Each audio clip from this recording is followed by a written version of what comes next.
Pardon me? Okay. Welcome back to the big show. Stay tuned for this one. This is going to be pretty cool. Later on the show, we're going to have Trevor Potter playing some music. In this segment, we're going to be talking to some hypnotherapists, clairvoyant, life coaches. And to find out what all those are, I'm going to introduce Ann Salisbury and Greg Meyerhoff. Now, first of all, you guys work together. You're a couple. Right.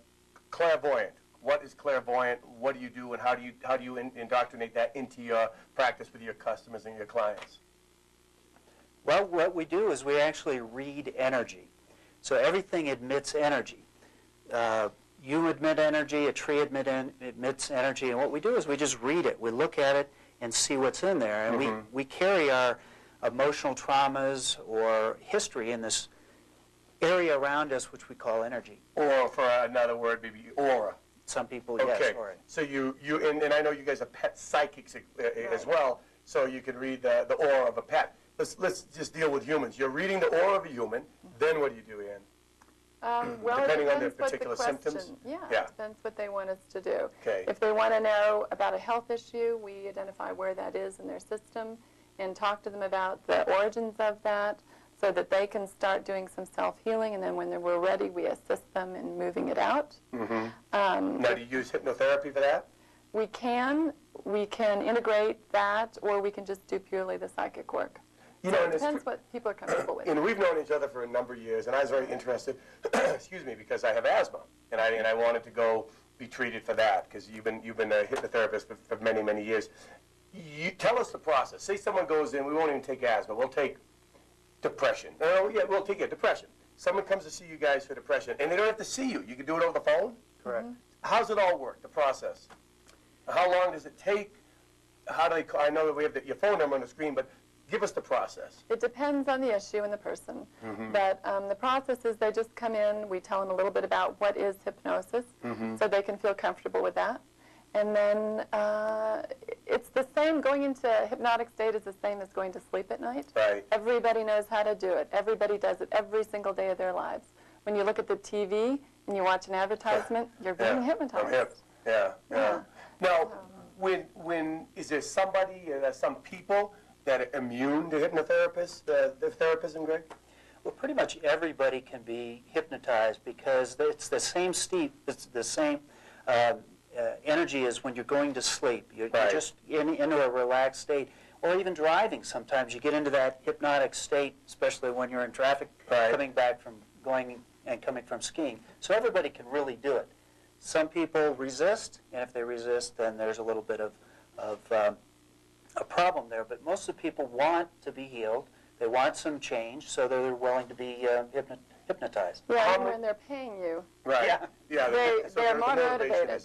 Yeah. How many sessions? You know, people say, how many chiropractics? It's a joke, and I don't believe in it, but how many chiropractors does it take to screw in a light bulb? It takes only one, but it takes them 12 times to do it. Yeah. How many sessions does it take? You know, on an average, someone goes in with a minor malady, we'll say insomnia, you know, something that's a little bit more on the surface. Let's say 4 sessions. It all depends. But the first one, they get to know themselves a little better. They have some huge awakenings.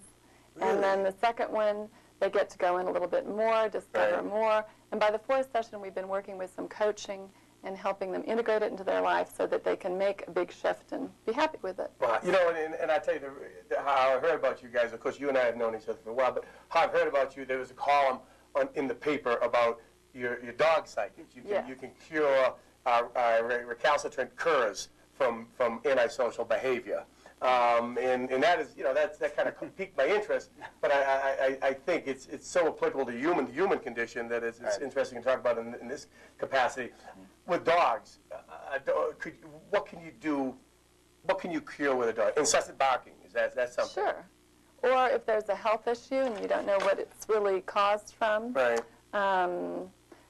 We've had dogs who are suddenly unhappy at home because their parents had a baby. Right. And they don't know how to fit in anymore, and so they break their leg, or they end up doing something, peeing around the house. Right. So we work a lot with different problems with peeing and barking. Is it bad to make love in front of your dog? No, I don't think It's okay? I always feel bad. I swear to God, you know, I always feel bad, like his little head's up on the bed, and I'm thinking, he has no testicles, so he's gonna be jealous. Sure. Okay. But Sure. you can't tell by now. He seems pretty relaxed. I think he's okay with it. I think he's pretty used to you. Okay. Yeah. For information, the website is www.intuitiveadvantage.com, 668-8300, intuitiveadvantage.com. And I know you guys work with corporations. You can do with business type kind of team building and all that. Yeah. Cool. Well, thanks for joining me. This is fascinating. And I got to tell you, I totally believe in this stuff. I swear to God, I believe in this stuff. I've had just so many weird experiences that I think this stuff is valid. Right back with Trevor Potter. Hopefully he'll be valid, and I'm gonna hypnotize him and make him eat an onion. Don't go away.